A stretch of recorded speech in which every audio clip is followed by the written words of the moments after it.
Chapter 1 Introduction to Vipassana Meditation. The aim of meditation. What we are going to start now is a few days of meditation retreat. We are making a special effort to get together and help each other with meditation practice. This evening is an introduction. I would like to talk to you about why we need to meditate, what is concentration, and how to begin to practice it.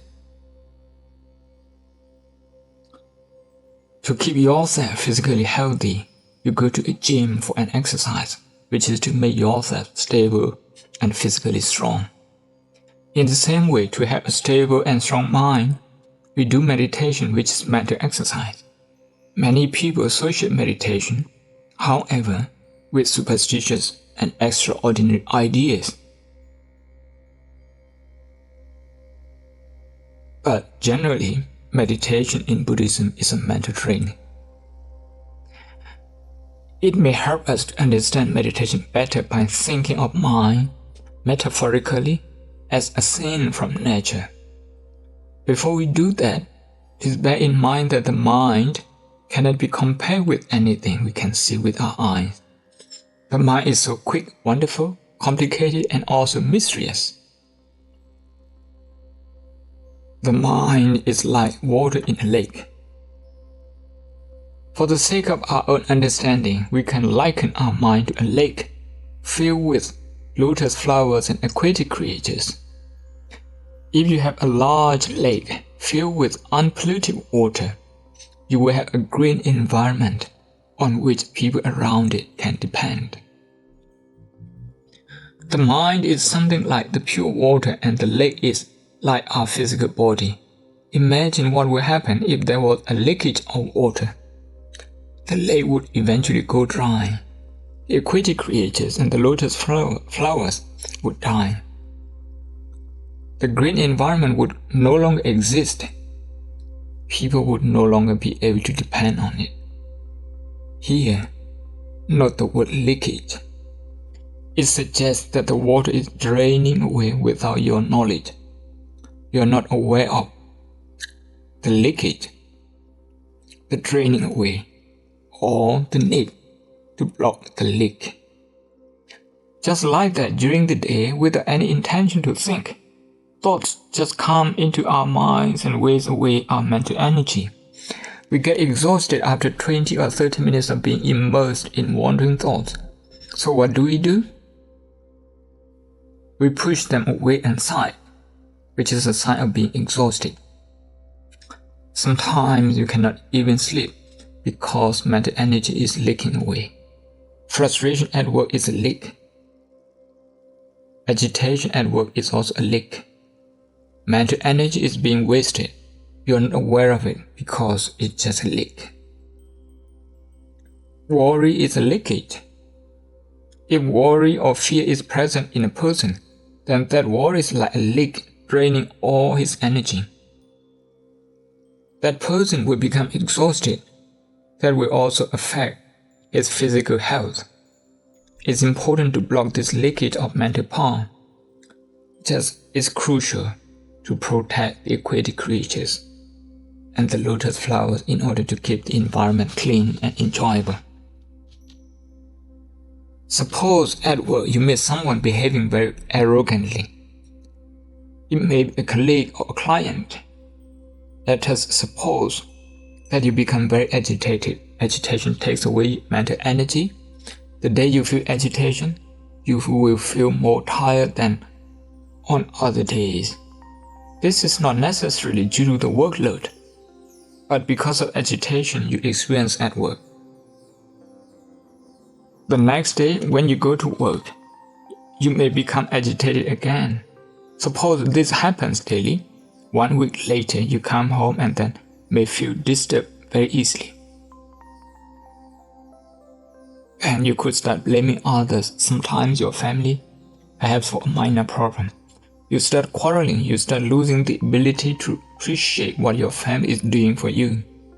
So now, the aquatic creatures inside the lake begin to suffer.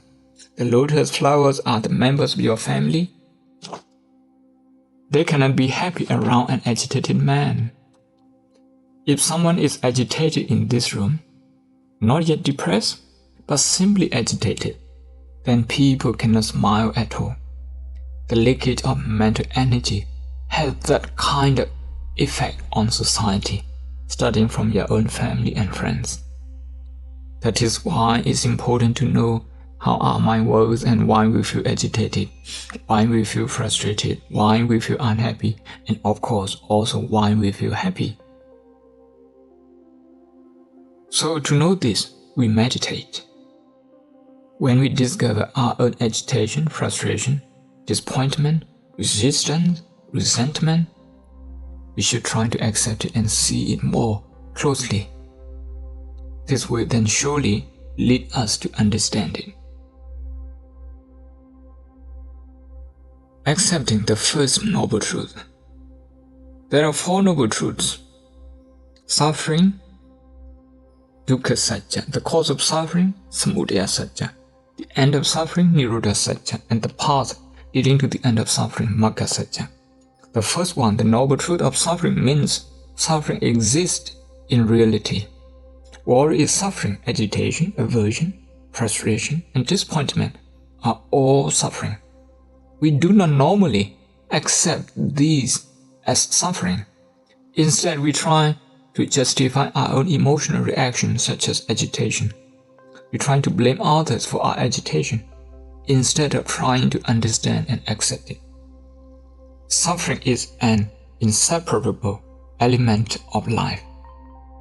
Therefore, when we meditate, we are going to see these things. We are going to accept suffering and then try to understand it.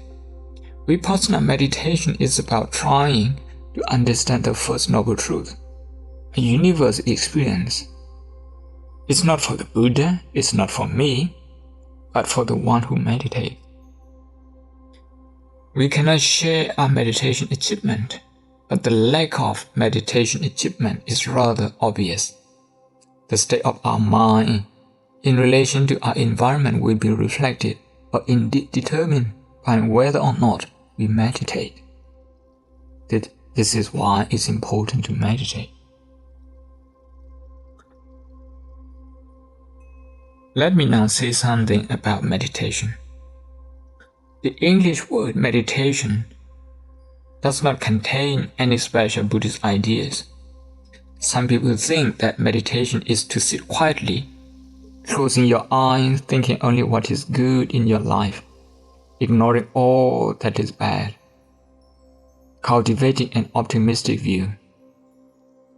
Some people think meditation is extra work, has little to do with the majority of people in daily life, and is only for monks and nuns and old people who have retired and have time for it. Sadly, even for many born Buddhists, meditation is seen only as a practice for those who wish to achieve nirvana here and now, maybe as a shortcut.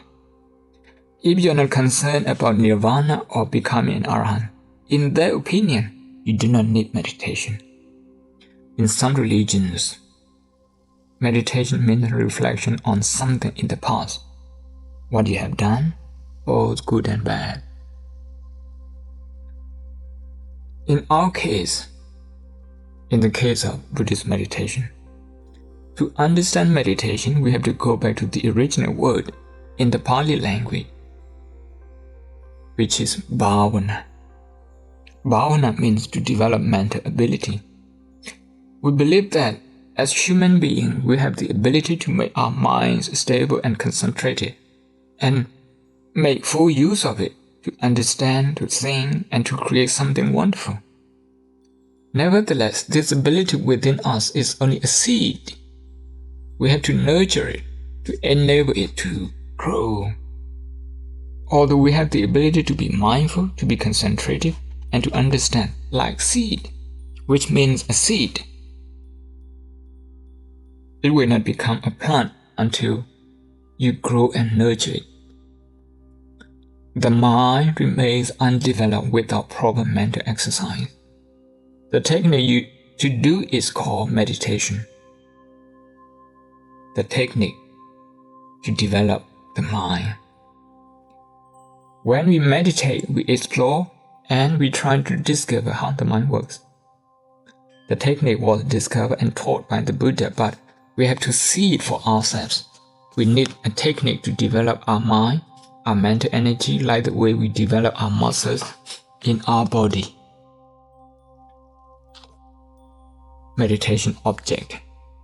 We are going to practice Vipassana Bhavana or mindfulness meditation. From now on, I shall describe the technique. The object of meditation is very important. In 1995, when I went to Dangji in Shan State, the Union of Burma, I met one of my devotees who had been meditating for quite some time.